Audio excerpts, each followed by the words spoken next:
देखो जी, अस्सलाम वालेकुम जी। यह देखो जी फोर्ट मंटो का पहाड़ी इलाका क्या खूबसूरत है। अल्लाह ताला दे नज़ारे ने।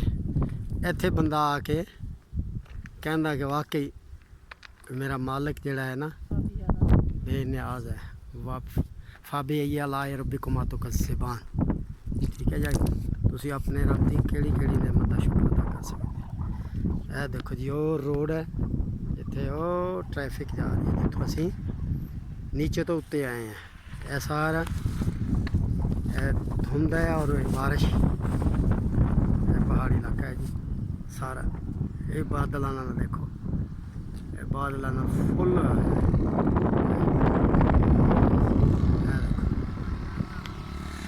जी। ऐसे मालक का लख एहसान शुक्र अलहमदुलिल्लाह ज़्यादा कि सानू इत्थे आने की तौफीक दी है। चलो जी, अल्लाह हाफ़िज़।